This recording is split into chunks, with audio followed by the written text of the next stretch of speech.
sporting event. But there, because there you go.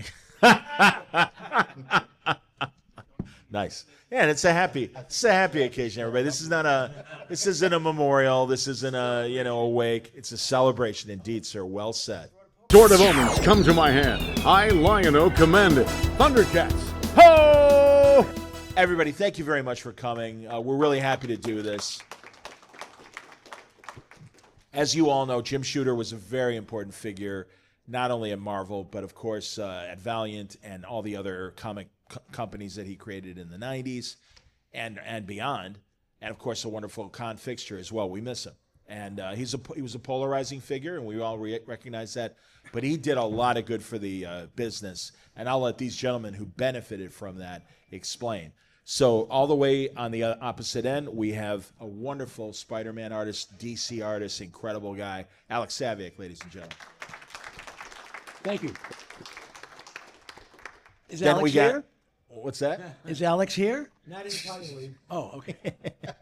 And we have next to him, of course, a fantastic inker, but an incredible editor, and the man responsible, and thank you, Jim Shooter, for greenlighting Marvel Fanfare, Al Milgram, everybody. Yeah. And I did a pretty fair amount of penciling also, I'd just like to mention. Including Secret Wars 2 with Jim. And Kitty Pryde Wolverine. Sure. The Avengers. Peter Captain Parker. Marvel. Well, Yeah. Captain Marvel as well. Right. I have nothing against inkers, of course, but I don't like to be categorized as I beg your an pardon. inker. I beg. Well, certainly a lot more. A jack of all trades. Thank you. Yeah. Indeed. And master of none. So. And Artist extraordinaire. another artist extraordinaire next to me, and of course we always have to, much like Dan Jurgens, one of the men that killed Superman, ladies and gentlemen, with Doomsday. Brett Breeden, among other credits. Oh, that's me beeping. All right, Sorry. no problem. It could be that's my Walter From the Mill Cave. going off. Exactly. That's Alfred, his trusted sidekick, telling him. Low blood sugar. Oh, great. Oh man. Oh Al. Yeah. You need some Oreos, Al? You need my guy to make a run for you? I'll take anything. Any snackage? At this point, yeah. You got anything? We have a lollipop, a candy bar. Oh, is the lady coming up? Oh, aren't you sweet? That is lovely. Thank you. Oh, thanks. That's so much. very All kind right. of us. Thank you very much. That's fantastic. I'd hate to pass away on a panel where we're remembering Jim Shooter. It would just Indeed. be very inappropriate. Absolutely. But you get to see him quick and tell him how it went. Well, I wouldn't know how it went. Well, that's true. So, guys, and Brett also a lot of down social time with Jim as well. But I wonder, prior to Marvel, of course, we all know Jim's incredible start of his career, where he was pitching to Mort Weisinger Legion of Superhero Stories when he was 13. He got the gig at 14. Yep. I don't think I could tie my shoes properly at 14. Yeah. So, any insight? incredibly impressive. Any insight on the DC Well, years? he had that problem too because he was so tall. Well, that's true. That's very true. But he was basketball tall. If people don't know, he really is he kind of lurch. Him and Mike Richardson could have really been a good front line for a basketball team. 6'7". There you go. Jeez, wow. But yeah, guys, did he ever talk to you guys about the DC years and Weisinger or anything? Any anecdotes? Not really, Alex. Okay, go for it. Well, again, I'll let you chew and swallow before you answer. But use the microphone if you want. As usual, I bit off more than I could chew. I used to talk, because I mean that's so impressive for a kid that age to be doing professional writing in comic books, which some people might have thought, well, of course. But no, he did very solid, well constructed stories. He learned under Mort Weisinger, who was, the head guy at DC for many years and something of a guru, and he had a very distinctive approach and style. Mort is the guy with, working with the editors that he had there, who came up with the idea. Well, he may not have been the first, but they would come up with intriguing covers first, and then they'd get the writers to do a story based on the cover rather than the other way around. Seems a little, cart leading the horse, but it was effective for many, many years for them. And they have these when I was a kid, I wanted to see why the hell Lois's left leg was invisible this issue. Why? What happened? So, and I mean, some of them were almost as absurd as that, and they came up with the whole notion that gorillas, intelligent gorillas, talking gorillas, on a comic book cover would sell, and they had apparently great success with that for many years. Sure. You know, and in the science fiction books like Strange Adventures, and and across the board. But Mort was a driving force at DC for a long, long time, and he was kind of tough. I'm More sorry? beyond tough. I mean, he was kind of rude. Frankly. He was known to be not a pleasant taskmaster at all, and Jim learned at his feet. Hopefully, not so much that last part, but Jim, oh, there he is. There we go. It's all good, Walter. Surprise! I'm talking. Everybody, you all know him. You all love him. Another grandmaster, Walter Simonson. Everybody. So We'll talk about Weisinger, Walter, to catch up. yeah, the fact that Jim learned at the feet of Mort Weisinger, and anyway, so he was writing comics at that age, and it wasn't for Jim. It wasn't a lark. His family needed the money, and his earnings were really contributed to his family being able to pay the rent and buy groceries and all that kind of stuff. I don't know what his dad did, but whatever it was, he was not making a ton of money at it. So he may have been an alcoholic. Wow. I don't know what that pays. But no, you're right. Lower middle class, or maybe even poor situation. And I mean, at 14, really had to provide for the family. Right. And that's not that much different from a lot of the artists who, early in the industry, Sure. the late 30s, early 40s, here was this booming industry, and guys who could draw suddenly could make, more money than their parents and help provide for the family. And I know that was always a motivating thing for Jack Kirby. I once said, "What's your inspiration for all these crazy ideas and so much?" And he says, "I got to feed my family." I said, "Okay, I respect that." So Shooter also needed the cash, and it supported him for a number of years. And I know fairly recently he told me a story that he was he taking art classes? He wasn't in art school, but he was taking art classes, and he entered some kind of art contest in the Pittsburgh area, and he won. And he could have had a scholarship to some kind of art training. I don't know if it was an art college or an art high school, what it was, but because he was making a living writing comics, he turned it down. So, and Jim often, he had a lot of very strong ideas about storytelling and how to do good comics. And in fact, the stuff he did early on writing for DC, he usually provided at least thumbnails. Yes. But I think they were that wasn't just like stick figures. He would do drawings to describe, instead of having a description of the action, Sure. which DC did full scripts, so that would have been your job there to write, Clark dashes into a phone booth, he rips open his shirt, he becomes, blah, blah, blah. Jim would just draw it and not have to write that part of the script. He could just basically concentrate on the dialogue and the captions and so on. So, early on, he had a lot of skills, both as a writer and as an artist, or cartoonist at least. And, that was very, gesundheit. That was very impressive for a kid, starting at the age of 14. The only person I know of who started their career at that kind of a tender age was Joe Kubert, who was drawing comics at the age of 13 or Indeed. 14. Yeah. Yeah, so... A couple decades before Jim, yeah. Yes, exactly. In the but 40s. It wasn't, he wasn't yet fully formed Joe Kubert, but still damn impressive. Sure. And you could see the talent early on. So, Jim sort of followed in that path. When Walter, let me ask you, and also I want to know from the guys, all of you that did experience life at Marvel, other editors prior to Jim, and Walter, what was your experience in terms of that period, if you were doing stuff in that period? Jim remade the editor-in-chief position. Before that, there was I wish I'd kept a copy. They went through a lot of editors-in-chief.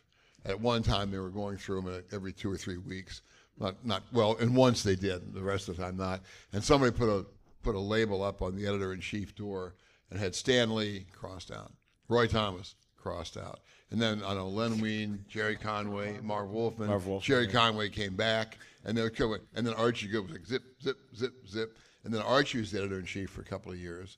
And then Jim became his assistant. And when Archie quit being editor-in-chief, Jim took over. So it was really, you're really much more on your own. Jim took a much firmer hand editorially than the previous editors-in-chief.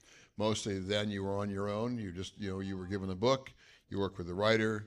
You did your stories. We all kind of knew what the rules were for Comic Code Authority approved books, and that's what you did. And Jim had stronger ideas about input from the editor-in-chief level, which it could be good or it could be a little troublesome depending on what was going on. I've got a long line waiting. I'm going to give one story and then get out of here again. But this is on the, well, I don't know if Jim would mind if I told this story, but he's not here, so I'll tell the story anyway. So screw him. That's right. Hilarious. So I was writing and drawing Thor, and I got up to Thor 351. It was the climax of a absurder thing I was doing, and I had a cover, and the cover was a large drawing of Thor, kind of cropped at the calves, walking forward, holding a hand, his hammer, and his costume was kind of ripped up, and his cape was torn up. And he looked angry, and he had to wait. Jack Kirby used to put wounds on people, and he would do it very graphically. It'd be like a line here and a line there and a line. He'd have like little cut lines sort of on people. Like he'd been in a fight with a cat. Right. So like a one-clawed cat. So basically it was, a lot of blood, but I had a lot of that stuff on Thor. It's kind of where I learned how to do that stuff. And Mark Grunwald was my editor. I didn't find this story out until much later, which was very wise of Mark, because what happened was the cover got done, Jim looked at it, and Jim decided that Thor wasn't handsome enough. And now my own thought is, he's been in a fucking, oh, I'm sorry. You could swear. He's been in a fight. Of course he's not handsome. He's had the crap kicked out of him, and he's still coming back for more. So, but Jim told Mark, get John Romita to redraw this head.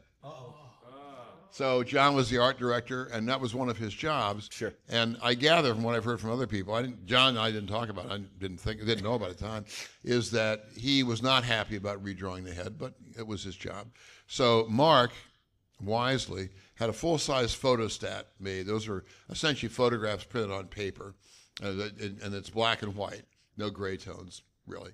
And he had that, a full-size one made, gave that to John. John redrew the head. Then mostly he widened out the lines, made a stronger jaw, and did maybe took out some of the cut lines. I don't remember anymore. Made him prettier. But he made him prettier. That's right. And John drew much prettier than I did, so that was okay. And then it went back to Mark, and the next day, the day after it was done, the book had to go out to the printer, and Jim was out of the office that day. You can see where this is going. So Tom DeFalco was the assistant editor-in-chief. So Mark had Tom sign off on the cover and sent out the original. Now, to be honest, I think if that book had come out with the altered cover, I probably would have quit right then. Really? Oh, yeah. Oh, yeah. Because a great insult, obviously. Well, don't fuck with my stuff. I'm hip. So, and I wouldn't have thought it was an improvement. So it went out, and a few weeks later, the book came in, the Final copies of the comps or whatever came into the office, whatever came in first, and including the cover. And Mark's in his office one day, and Jim comes in, and he throws the comic down on Mark's desk and says, "All right, isn't this better?" And Mark, you ever heard that? And Mark said, "Oh yeah, much better. This is really, thank you very much." Outstanding. So that was the end of it as far as Jim was concerned. I found out about it. I remember maybe Howard Mackey might have been the assistant. I found out about it afterwards, and I have the photostat with the altered face. Oh, really? Oh, wow. And honestly, it's not all, at the time I would have just exploded. Yeah. I look at it now, I go, it's not all that. It is different. And I don't know if I would have seen it initially. I thought, probably would have. But that was how Mark got this cover past Jim.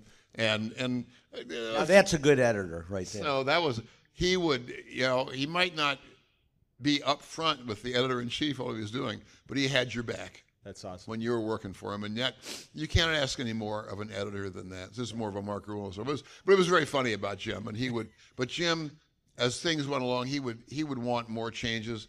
He had one cover. He took out a black on one of the cover I'd done. He didn't think it was in the right spot, whatever that meant. And I didn't quit the book over that, but then I was writing and not drawing it. I was drawing the covers. But you could kind of see where this was going. And honestly, I probably would have been out of Marvel sooner than I actually was if he kind of kept leaning on me to change my art. Yeah. But that's okay. I thought, the cover went out the way I wanted it to. I was happy about it. And there were one other quick thing. Jim, sometimes, if he screwed you over, he would buy his way back into your good graces. Now, this didn't happen for everybody. But Weezy and I are nice. So basically, he did something on the X books. We were doing X Factor. Weezy was writing, I was drawing. Chris doing X-Men, and He was the editor. And Jim came in and raised a stink about something on the books. I think Annie remembers it being about maybe black placement on some of the stuff. I don't remember for sure. So what happened was, we were annoyed, probably pissed about this. And so Jim bought his way back into our good graces. He basically had Marvel spring for a couple of airplane tickets, and he sent us to Angoulême in France, which is a major, major comic convention. It was then, it is now. 86 this happened. Wow. So we went as Marvel's unofficial representatives and got to go to France, my first time in France. We got to go to Angoulême. We had a great, the entire town turns out for it. I met Jeff Darrow, became a really good friend. Jeff's a phenomenal artist, one of the designers of the Matrix movies. And we went over to England, saw some friends, came home, had a great time. And apparently it worked because we had a great time. I remember a lot about Angoulême. I don't have any memory of whatever it was Jim did to screw us over. So it worked great. These are not the droids you're looking for. That's right. That's awesome. It was great. So that's beautiful. Thanks very much. Way to go, Walter. Fantastic. Walt Simonson, everybody. Like a gunslinger, he came in, shot the bad guys, he's on his way. Back on his horse. Thanks, Walter. Actually, I could use a horse to get back to my table. I totally respect that. Walter's going to be on the Fantastic Four panel tomorrow that I'll be moderating as well with Claremont, Hickman. Who else? Engelhardt, indeed. Thank you. See, you got my back, man. Thank you very much. That's great. Now, and we haven't heard yet from Brett and Alex. Alex, I know you were telling me yesterday you have a great Jim Shooter story. I really didn't have that much of an interaction with Jim. First time I'd say, I didn't tell John this yesterday, but the first time I met Jim was when I was working at DC freelancing, maybe like 3 years into my career. It was 1980. And I was living in Long Island and got the New York Times every Sunday because I was also doing some advertising work. And the New York Times had a very good section on advertising, art and stuff like that. So there was an ad that said, major comic book company looking for an artist to do special projects, comics, send samples, P.O. box, etc. So I figured, advertising comics. I know I had already done one thing for DC, and those special project comics always paid more anyway. So I figured, let's take a look and see. So I just took a couple of books that I had done and sent them off. And about a week later, I get a phone call from John Romita, Sr. And he goes, Alex, what's going on? DC's not giving you work? And I said, yeah, but I answered an ad in the New York Times, John. Why are you calling me? He goes, because, and he explained they needed somebody to do this special project comic drawn by Marv Wolfman. It was a 32-page story, a free giveaway, written by Marv, and it was going to be a free giveaway with AIM toothpaste. You bought an AIM toothpaste, you got a free comic. So, and it paid, he told me what it paid, and I said, yeah, I got plenty of time. He goes, that's great. All right, so, when can you come up? I said, I'll be there tomorrow. So he says, because we've got a lot of illustrators that come in, they're really good, they show us their work, and they go, so tell us about Spider-Man. Like, what's his motivation? Who's Peter Parker? And he goes, these people don't know the character, but I know that you do. And I said, and when he says, I know that you do, John Romita Sr. lived in the town adjacent to mine on Long Island, and I went to high school with his oldest son, Vic, and his obviously younger son, John Romita Jr. So I got to know the Romita family while I was still in high school. And John was kind of a mentor to me initially anyway. So very happy for me when I got to work at DC, et cetera, et cetera. So at any rate, I go up there and I meet Jim Shooter. And he's telling me about, I guess, the Marvel way of doing comics. And, he has this spinner rack in his office and he pulls out this issue of Avengers #3 drawn by Jack Kirby. And so he goes to this one page where he says, this is storytelling at its best, Jack Kirby. And he says, you see, you can get all these full figures into a panel and you don't have to do constantly close-ups like they do here and there at other companies. And he says, look at this panel. You got the Hulk at the end of a train and he's throwing this caboose at Giant Man and Iron Man all in the same panel, and there's room for a caption up above, and the Hulk has some kind of an expletive to throw at the Avengers, and it's all there. And he says, he goes, you don't need a giant panel to show it, it's right here. So he says, this is the importance of storytelling. And I said, okay, sure, no problem. So then it was a short discourse, and then from there I went in to meet Saul Brodsky and John Romita, and they got the story, and I went home, and I drew it. And that was at 1980, and as I said, that was the one time I met Jim early on. Then I didn't get back to Marvel again until 1986, when things kind of dried up for me doing Superman at DC, because they were bringing in the new guard. Jerry Ordway, Marv Wolfman, John Byrne, all these people were going to revamp Superman and bring the sales up, hopefully. So at any rate, I called up, when I turned in my last Superman story and I had nothing to go home with, I called up John and I said, hey, you have anything for me? He goes, yeah, bring your stuff over. He says, we need fill-ins all the time because these people here at Marvel, they don't know how to make deadlines. So he says, you could make a living just being a fill-in guy. I said, okay, great. So I walked over, left some of my current Xeroxes on his table, and a couple of days later, I was called up by Michael Higgins, an editor on the New Universe line of books that Jim Shooter had created. And but at the same time, he also was editing Iron Man. So my first job up there was filling in on an Iron Man book, Iron Man number 211, in case you want to look it up. It's got Living Laser on the cover, and Iron Man's in his cool pose, and he's blasting him. Okay. But that was my one and only issue of Iron Man. But after that... Who inked it? Sam De La Rosa. Sam De La Rosa. Nice. Yes. A cool anecdote about that particular story was that there was a show that Spielberg came out with a couple of years later called Amazing Stories. Of course. And Howard Mackey that was Howard Mackey's first writing story at Marvel, my first art job. And one of these stories that was on that TV show was about this kid who was exhibiting certain powers at 14 or 15, and it turns out he was an alien that was dropped off early on when he was a kid, almost like a Superman type thing, but not really. But at any rate, and the parents come back while he's still a teenager. But the kid loved comics, and there was this one scene where he had a whole bunch of comics strewn about on his floor, and right there, smack in the middle, was our Iron Man cover. And, with this pose of Iron Man doing this, and the kid looks in the mirror and he goes, Oh, that's like great. That. So that was really a cool moment. Yeah. But after I did that, I did a few fill-ins on other things. And then shortly after, Mike comes to me and he says, hey, listen, I got another fill-in for you, but I don't know if you want to take it. I said, why's that? He says, well, it's for Jim Shooter's Starbrand story. He needs a fill-in on number 3. I said, what happened to John Jr.? He goes, oh, he's just finishing up some other project, but, he doesn't want to rush it, so we need a fill-in. And he says, but, I said, so why wouldn't I want to do it? He says, because, Jim can sometimes, eat artists for breakfast. And I said, oh. I said, well, I've been doing my thing for 10 years. I know what I'm doing. And I've already had some experience with Jim, so I kind of know what he wants. So he says, okay, well, wait in his office, and he'll be in shortly.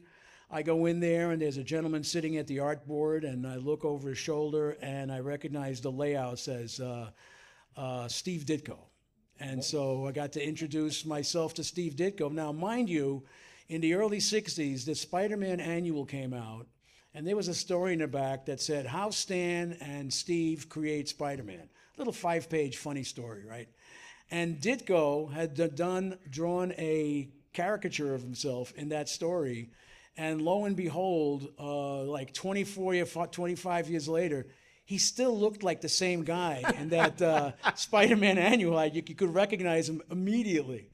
And so I introduced myself, and he was rather soft-spoken, and we just exchanged a few words. And then Jim comes in, and he goes, "Hi, Alex, this is Steve Ditko." I said, "Yeah, we've met already." And Steve said bye, and he left, and then we started talking, and he was telling me, he goes, "Well, listen, the way I do plots," he says, "most people, when they first start working with me, they'll take my 22-page plot and they'll end up doing thumbnails for 27, 28, 29 pages.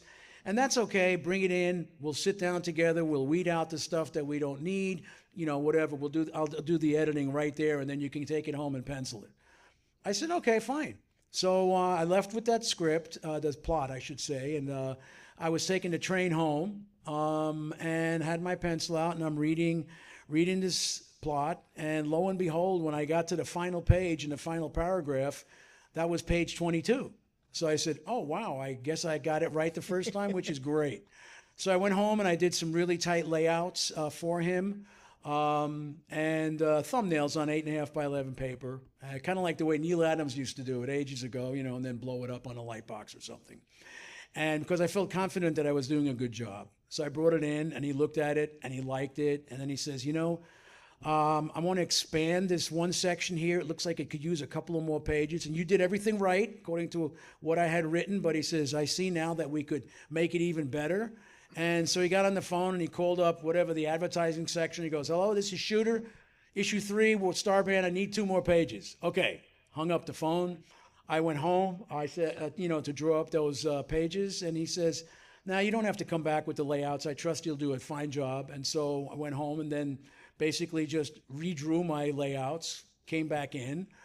He wasn't there when I delivered, but Mike Higgins, the editor, took the job. And on my way home, I get a phone. My wife says, "Oh, Jim Shooter's office just called." And I said, "Oh, wow, I thought that the job was okay. I hope it's okay." And again, I didn't speak with Jim, but I spoke with the editor, and he just said that, "Hey, Jim really liked what you're doing, and to keep you, he wants to give you a really big raise." And I said, "Okay, I'm your guy." No, I hate money. No. But I said, "Hey, I'm your guy." So that was how I stayed at Marvel. I never left. So That's beautiful. But that was the only 2 times I really interacted with Jim. Oh, that's great. A good contrast to Walter, obviously, as well. That's fantastic. Brett, we haven't heard from you yet, and Oh boy. So whatever direction you want to go in, Brett. As you were telling me yesterday, you had a lot of you had a lot of good after hour hang with Jim as well. I got to know Jim. I don't know. I didn't know enough about him personally, but when I was in high school, I set samples in junior to year of high school to Stan, and Stan's secretary wrote back and said the person I need to send them to was Jim Shooter. And to my surprise, as a 16, 17-year-old, I got a letter back with my samples from Jim with real advice. He was talking about, looking at my brother or real trees, and don't follow what you see in the comics. Learn to draw this and that. And basically all I did was a 2-page, this idea of Captain America walking down the street. Here's an alarm in a bank, goes to the bank, takes out the thugs. Just something quick to do some samples, blue line samples. And he saw something in the pencils that he gave me encouragement. And he says, if you really, I can really see it. If you stick with this and, that there's something here that if you work at it, you could make this happen. And I needed that at the time because my family didn't want me to pursue going into comics. They went to school. I was in a Votech in a commercial art program. They went in, saw my teacher, tried to get my teacher to, because I was good at this, that, and the other. But comics, he's going to be living in an attic, starving, all this kind of stuff. And that letter helped keep me focused because it was something I wanted to do from the time I was 8 years old. I was such a fan of Buscema and Palmer's Avengers back in the 60s that at that point I was like, boy, I would love to do this. And I always stuck with it. And Jim was the first person who really had cred to give me encouragement. So jump ahead 2 years later, 2 days after I graduate high school, I meet Bob Layton, He's talking about, assistants, and I didn't know anything about how the business worked. I'm living in Delaware. I assumed everybody had to live in New York and work there. And a couple months later, I end up working for Bob Layton as his assistant, inking John Romita Jr. and Jerry Bingham's backgrounds on Iron Man. And he started taking me into New York. And of course, I used to always go in a suit because it's a business. And I remember once making the mistake of going in a corduroy suit. And Jim loved that because he could tell I was coming around. But Bob Layton and Jim Shooter at that time were like joined at the hip. They were close friends. I think Bob was more of a hanger-on than anything. But every time we went into the city, Jim took us out somewhere, the Playboy Club or some fancy dinner or whatever. And I think I was like the little sidekick. He used to call me the clone, and I was kind of baby-faced back then, like Bob. That was his nickname, and I was inking like Bob at that time. So I was like the little radioactive something clone or whatever. And I guess he took a liking to me, but he always was very kind. And by going up to the office, I met Al and Louise Jones, who now is Louise Simonson, as editors there, and they started giving me background work for some of their artists, working for Joe Sinnott. I did work for Al and other people, so I got to know the editors, and I got to be known around Marvel, and after about a year, I felt like I really want to try doing this on my own. Well, right? Like I that's feel, the goal, yeah. I feel I might be ready. How wrong I was, but I thought I was ready. And Jim's advice was, because I grew up wanting to be a Marvel comic book artist. I wasn't interested in DC. I didn't really collect a lot of DCs.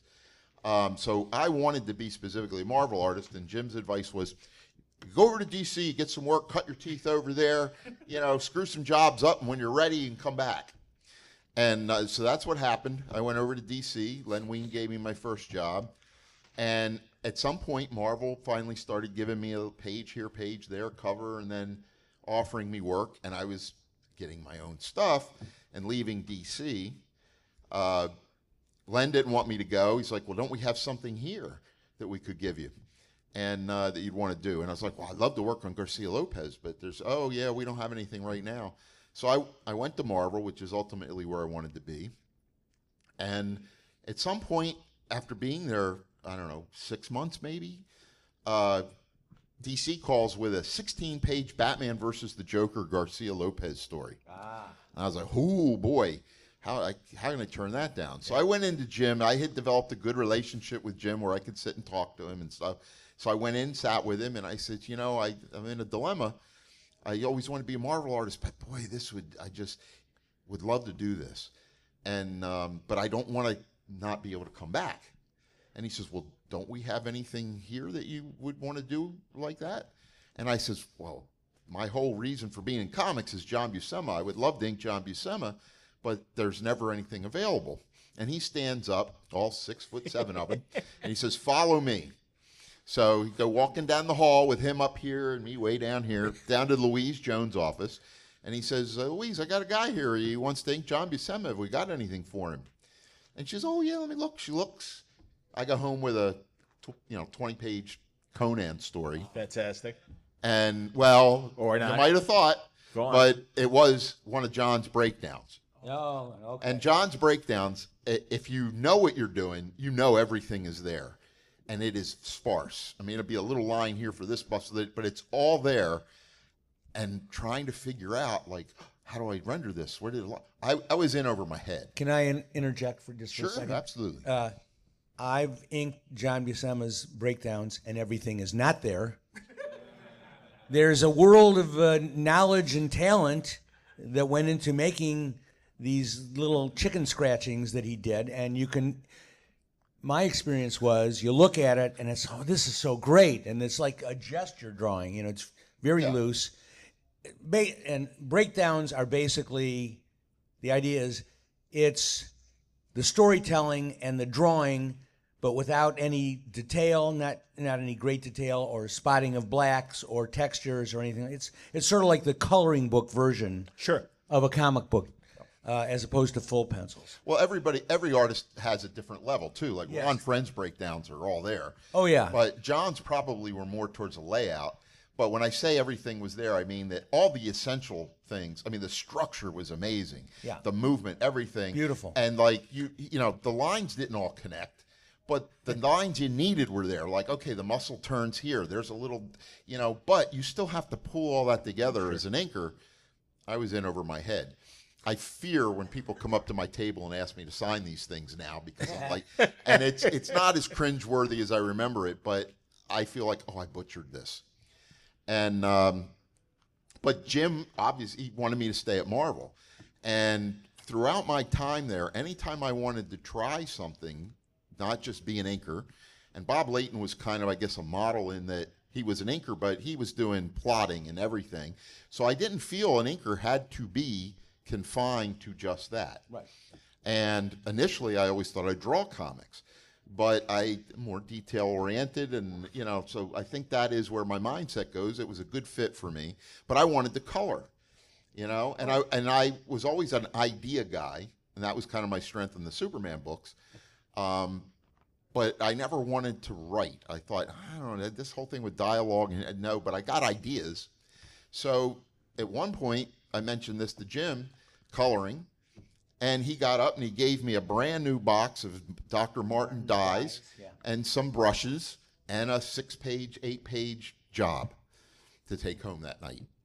And I got home and I did all the figures, and I knew what I wanted to do with the lighting, and I was really a fan of what Tom Palmer and Klaus Janson colored a lot of their own stuff, and they were fabulous. Beautiful. And so that stuff I knew, but when I got to the backgrounds, I choked. And I took the job in, like within the week, and I said, Jim, I'm in over my head. I'm not really sure what to do. And he was like, don't worry about it. He says, we'll get somebody else to finish it. He says, just keep working at it. What he saw, he liked. I think he appreciated the fact that I didn't just botch it and, be late on it or whatever. But then a year or so later, I had an idea for a Hawkeye, Nighthawk. And I talked to Dave Michelini about it. And I broached it to Jim, and Jim set us up to do a 4-issue miniseries. Wow. So that I could co-plot it and draw it, ink it with. And I tried to get John Buscema to do it, and he was too busy. I tried to get Sal to do it, and he called Jim up going, what are you doing, Senator? I got too much work now. Are you sending guys to give me work? I don't need work. And I'm like, he didn't send him. I went to a convention and asked him, as a fan of his, if he would be willing to do it. I ended up getting Ron Friends on board, but he didn't stick with it enough because he was just as bad with his deadlines as I was, and so it just fell apart. And but Dave and I plotted a general outline for the entire story, and did a full plot for the first 2. We were paid for it. And there are some panels that are broken down or whatever, but it was a whole new take on, and it wasn't the same Nighthawk. It was a whole different twist in the way his powers worked. And the irony is, when the Batman animated series came out, Ron, from when he worked on the plot, says, this feels a lot like what you were doing with, because there were elements all through that were things we were introducing into the character. So apparently it would have been a popular idea, but it fell apart when Jim got let go from Marvel. And Tom DeFalco took over, and Tom couldn't see the point of, there was something about it that he didn't see, and so he axed it. Oh, wow. So it never came out? It never came out. It never went forward. We That's tried like to studios. We tried to get it done. That's like studio heads when they change regimes. Yeah. And a lot of things to get killed. He was like, because one of the thing was, the guy that played Nighthawk, or was Nighthawk, Kyle Richmond, dies, and his fortune is left to a nephew who's kind of a street urchin kind of a guy, and he takes this over, and he's got guys coming after him, and he gets the serum to try, to see what it'll do. Sure. To help him be able to stand up against these guys. Yeah. And Tom's idea with it was that, there's nothing new about, guys that have nothing and then have money, and, and it didn't interest him. and he didn't see all the other cool stuff that was different. But anyway, it went away. It was hard to see it go. But Jim supported me through that, and I had no credentials for it. But I've seen him do that with other people as well, coming up through the business, where he was very encouraging, trying to help people do things, you know, if they wanted to expand and do whatever, and giving very good advice. I remember at DC doing Red Tornado in a Justice League, and then coming up to Marvel with backgrounds and stuff. This is before they hired me. And I'd show him my stuff, like, you know, am I getting there yet? Am I getting there yet? And he'd look at the way I did the Tornado. And being an assistant of Bob Layton, Bob was very big on ruling everything. Templates. And so I was using oval templates to make this go around, you know. And I got to the point where I didn't have the confidence to do freehand stuff. And Jim was like, no, it's too mechanical. It doesn't, you know, it doesn't work. You know, so you want to try it this way. And he sat there and he drew it and he says, just do it this way. This will work better. I would get little bits of advice from him over the years like that, that were really more about adjusting the way I was thinking about what I was doing than telling me a specific way, like how to do it. But that advice sticks with me to a lot of everything he ever told me. Sticks with me because what always impressed me about Jim, and Mike Carlin is the same way, by the way. Mike is a fabulous editor to work for. And many of my editors have been. Al was a great editor for me. But that they can do more than just the thing you know him for, you know? Like Jim wasn't just a writer and editor-in-chief. He could draw. He understood the coloring, you know? So when he gave you advice, it wasn't just because he was in charge and giving you advice as the boss. He could give it to you because he understood all of those different elements. And it was really good advice that helped me develop as an artist. He was a good mentor, Jim, or Yeah. it could be in any case. And, you know, he did know all the aspects of the business. Where some people had issues with him is he had very strong opinions on how things should be done, which you'd expect from the boss. But sometimes He tried to impose a lot of that. Sometimes he wanted to impose. He said, you know, I know how this is done, and this is the way it's done. And if you don't do it this way, then either you're doing it wrong, or you're flying in the face of what is clearly great advice. Oh. You know, and we're all, it's, you know, freelancers, artistic people. It's like, you know, herding cats, as the saying goes. You know, we don't like, you know, let me go home and do my work. I don't need to have this, you know, micromanaging exactly going on. And that became an issue. I'd like to, you know, backtrack a little. When Jim became editor-in-chief, the first thing he did, Marvel was having all kinds of problems. The books were late. All the writer-editors, because I question whether you can really properly edit your own stuff. Sure.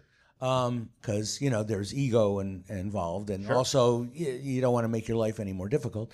But that whole string of guys who were crossed off the list of editors-in-chief usually left the position and said, well, I'm going to write and edit these X number of titles, you know, 3 titles, 4 titles, whatever, Len and Marv and Jerry Conway. Jerry, I think, was planning on doing about 9 books a month and taking work away from everybody else. But, you know, and that lasted a month or less. And then he ended up going to D.C. and doing a lot of writing there. But, you know, we were missing deadlines. Books were either not getting to the engraver on time, or they weren't getting to the printer on time, and then the books weren't getting published on time, and then they weren't getting distributed when they were supposed to be distributed, and all these stops along the way to creating a comic book were charging penalty fees and late fees, and it was costing Marvel a huge amount of money. Plus, you know, if somebody missed a deadline, they'd say, "Oh my God, we'll do a reprint issue," and you know, even though they'd been around for a while by now, they were still they'd be reprinting stuff from like 3 years earlier. It wasn't like, oh, you know, Nobody's forgotten that one yet. Don't we have anything else? No, because the company was too young. The new incarnation of the company. So Jim went to the powers that be at Marvel, the owners and the accountants and those people, and he said, "Look, I can't work like this. You know, it's insane to try and get these people to inflict their deadlines on themselves. I want to hire an editorial staff, and then they'll ride herd on these writers. They'll go back to being freelancers and not their own editors." And the people upstairs blanched and went, "You mean we're going to have to hire 5 or 6 new editors? That the salaries alone will be $1.25." I mean, the salaries at that time were incredibly low. I think my salary at DC when I edited there one year was maybe $12,000 a year. Now, it was a long time ago, so that wasn't as bad as it sounds, but it certainly wasn't great either. And living in New York. Living in New York, et cetera, et cetera. But I was also freelancing my brains out, which they let us do at that time. I think now in a lot of cases they won't. If you're on staff, you're exclusive. You can't. Well, yes, but you also can't even do freelance. If you're an editor at DC, you can't draw Batman comics. And if you're an editor at Marvel, you can't do X-Men, whatever. Sure. So he said, they said, we can't possibly afford that. And he said, no, you can't possibly afford not to do it. And he sat down with them and said, how much are we paying in late fees and penalties? And they looked at the books and they said, oh my God, we didn't realize how bad it was. And so they said, okay, hire a staff. So he hired me. He hired, at some point he hired Grunwald. I believe he hired Salicrup. Okay. Yeah, Jim Salicrup. Louise came in. I think, was she before or after me? I don't remember. How about Fingeroff? Was he one of those guys as well, or was that later? That was a little later, okay. But that would have been, I think, under Jim's... Macchio? Ralph Macchio, correct. And DeFalco, of course. And once I was up there, and I'd been working, because DC let me go, because they had the DC implosion. Yeah. I won't go into that, but it was, That's another panel. Yeah, it was supposed to be the DC explosion, and instead it was the DC implosion. And that's, so I had been up at DC working as an editor for 1 year, almost to the day. And Shooter called me up, and he said, hey, Al, come on over. I think we might have something for you. And I thought he meant freelancing, because I just thought, oh, okay, that was my exciting career as an editor, 1 year at DC. And now I'll just go back to freelancing. I really hadn't planned on being an editor for the rest of my life or career. I just was curious about what it was like to be on the other side of the desk. So, but now here I had some experience, and so that gave me a certain luster in Jim's eyes. This guy was already an editor, and we can make him into an even better editor over here. You cut your teeth at DC. I cut my teeth at DC. That's what was what we were doing. So anyway, and then I was up there for a certain length of time, and he said, hey, Al, do you think Larry Hama, who had also been an editor at DC when I was up there, he'd been up there a little earlier, I believe, than I was. So he said, do you think Larry would like to, come work on staff? And I said, I call him up. I don't know, maybe. And he said, no, call him, take him out to lunch, feel him out, see what he thinks. I said, okay, we'll do.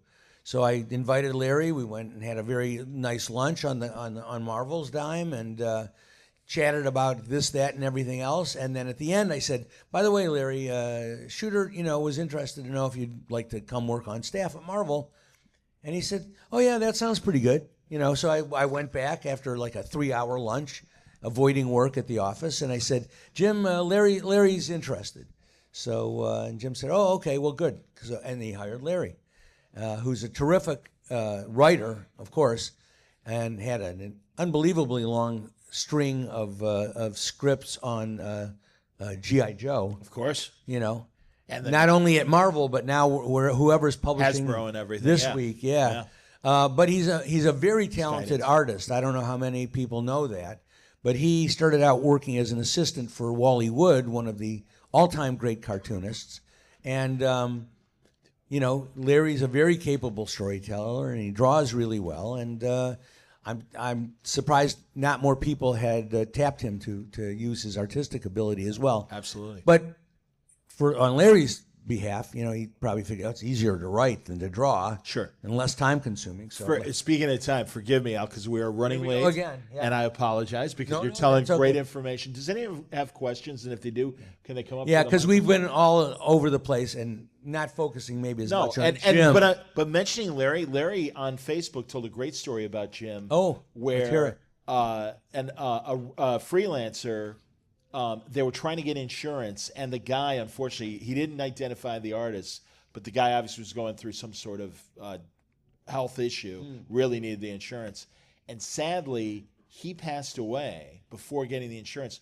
But Jim knew that he was trying so hard, so he still put through the paperwork like the guy was still alive, and then told the bosses a few months after he had passed, "Oh, I'm sorry, he passed away." So of course he needs his death benefits. So the widow at least got compensation for his time and everything. And yeah, he kept him on the books, even though the guy had passed for a couple months. And I know certainly all the Sneaky. It's sneaky, but very effective. And Yeah. also, again, by the way, I should say, because obviously Jim is not here to talk about what he did, but I did a great interview with Jim right here at Terrificon a couple of years ago. And I've made this, I've transcribed it. Eventually, the Word Balloon book will come out. I've talked about it for years. But I do have copies, and if you guys are interested in picking it up, forgive the hard sell. But it's $5. It's 24 pages. It's the size of a comic. And it's a good bathroom read, good airport read, good plane read if you're, kind of whatever. And of course, you'll comp me in. Oh, of course. Oh, if you'd like them. I'd love a copy. Oh, it'd be my pleasure, guys. And real quickly, guys on the panel get it for free. Thank you. Before we take questions, real quickly, Jim, the things that he did were great. He got Marvel on schedule and on time. Yep. And very ingenious ways that he did it. But he did. He had this editorial staff, and now boom, they got the books on time. It was a process, but they got there. And then things became a little problematic because now that he had the time and everything was running smoothly, he wanted to make the books better, and he wanted to make them perfect.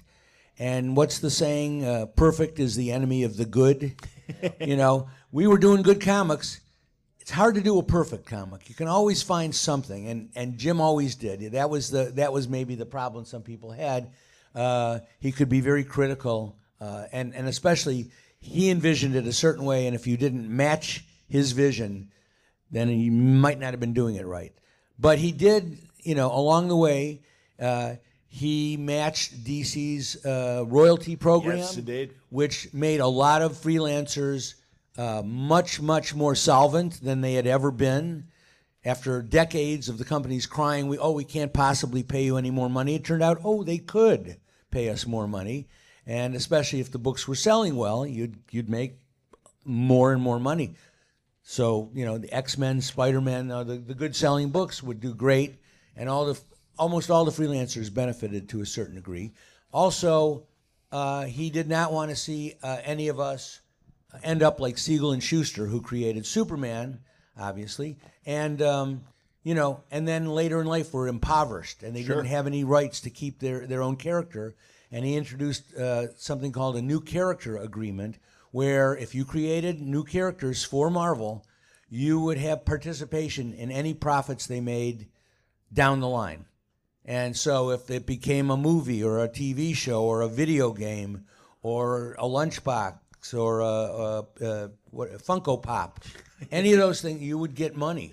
And it was Starlin is a great example of that. the greatest, bringing baby, yeah. Thanos to Marvel, and reminded everybody right in the middle of production of the Avengers, excuse me, I am the creator of Thanos. I'm owed some money. And he was telling us yesterday that the powers that be are like, yeah, you do. And Jim's been taken care of by Marvel. He seems to be happy with his compensation on the back end. Again, you'll forgive me, but Jim, and I want to acknowledge his great work as a writer, not only at DC, but of course Secret Wars, and Al was the artist on Secret Wars too. But Jim really went into some fantastic stories about how, unfortunately, the upper supervisors that were selling Marvel and marketing Marvel didn't know what they had. He has a great story about how, a marketer comes in and goes, "Hey, I sold a great deal for Wonder Woman," and he's like, "We don't have Wonder Woman. Yeah. Not one of our characters." That's right. And she was so mad. But I made this great deal. Again, Jim tells the story, and it's in this book. So anyway, but please, if I Fred. can just expand on that. Please, absolutely. The thing about the royalties that's funny is when I was in that process of coming to Marvel and leaving DC, one of the things that Len was pushing me to keep me there was they had just instituted their royalty program. Marvel's wasn't in place yet. And when I mentioned it to Jim, going over there, going out with him one evening, he says, "No, we're working on that. Trust me, we're working on it. And you're going to be better if you're here because Marvel comics sell." And he wasn't wrong, because my first royalty check from DC was less than the postage it took to mail it to me. So I still have a copy of that at home because it's just so ridiculous. Are you guys still That's what they collecting? call a Pyrrhic victory. Are you guys getting royalty checks for everything? Alex, are you still getting? Well, Al, yeah. I get reprint checks. Okay, yeah, that's what I meant. Basically, when Really? stuff I is still thought in they print. got rid of those. Well, and No. Oh, I've been told that we you don't better- get reprints anymore. you better get a phone call. I only get royalties. Yeah, that when they went bankrupt, that they no longer have to pay that contracts. Well, they don't maybe, have to honor it. maybe it's a semantic kind of situation because I get these accounting sheets. That, Sure. either Statements. an email, and then ultimately they mail it to Yeah, me. yeah. Listing all the things and what did I do? Inking. So maybe it's a percentage rather than a flat. Yeah, I reprint mean rate. it's hard to So see like what I they're said, doing. Understood. semantics, But the one Well, last thing I wanted please. to say too was about Jim was getting toward the end of his tenure at Marvel, getting more. Micromanaging. Yeah, and he had these little talks he would give. He had the inkers talk, he had the writers talk, or whatever. And I'd heard about the inkers talk, and it was a lot of it had to do with, if you had blacks in the foreground, you couldn't have them in the middle ground or the background. It always had to be this way or that way. Minutia. And so I was curious to hear, because his advice had always been good to me. And Mike Carlin, who was at that time having a lot of problems, Jim was trying to get him to fire people he didn't like on his books, and Mike was just like pulling his hair out. And I was working for Mike on Thundercats at the time, and I says, "Yeah, I'm going to go ask him about this." He said, "Don't do it! Don't do it! Oh God, don't do it! You're not going to have work. You're going to get canned. You're going to regret it." And he was so effusive in trying to keep me from going and talking to Jim. And I thought, well, I have this relationship with Jim from when I was this little kid with Bob, so I went in and I asked him, what's the talk I'm hearing about? And one of the things personally he was trying to do with me and Ron Friends, who were on Spider-Man at the time, was Ron had started adopting this thing Walt did in his comics, leaving a white outline around dark characters that were on a dark background to separate them. And Jim hated that. And it was like, well, Walt can do it because Walt can break the rules, but they can't. It doesn't work for anybody else. We shouldn't do this, shouldn't do that. And I said, well, Jim, I don't do it just because of that, because Ron does it. I says, as a photographer, I says, you can take a photograph of something dark against a dark night sky and you will still see it because the values are a little different or whatever. And when you're working with black and white, we don't have that unless I use a massive amount of zipatone on the sky, or, what I do is I would leave a color note on those panels and ask the colorist to fill in that white outline. So it was there to separate everything, but it was pushed back. And the colorist would never do it. They'd leave the outline white. God. And I said, so the colorist, and he never pushed me to change that. And I always thought it was because, and Carla and I talked about this later, I says, everybody's so afraid. And I'm not up here all the time, so I can't question why. But in my case, it felt like, because I had a reason that I could articulate to him as to why I was doing it, that I wasn't just doing it as a thing like, I saw it somewhere. I had a thought process for why I did it. And so he wasn't telling me it was okay, but he didn't make me change it like he had with other people. He was like, okay, well, but I don't see it that way, and this is really the way it should be done. And, so at least in my experience, I was able to, he'd be a little bit more reasonable, or, not quite as, but I was friends with a lot of people up there that were close with him that were on the bad end of some of that. So I'm aware of that as well. But in my own personal experience, he was always, you know, if you just Yeah, talk to him and about I it. had the same sort of. Alec, forgive me, we're out of No, time. we're doing it We're again. totally out of time. But please go talk to these guys more and thank them for the excellent anecdotes. This is a great panel. Really appreciate it, guys. Well done, all of you. Absolutely.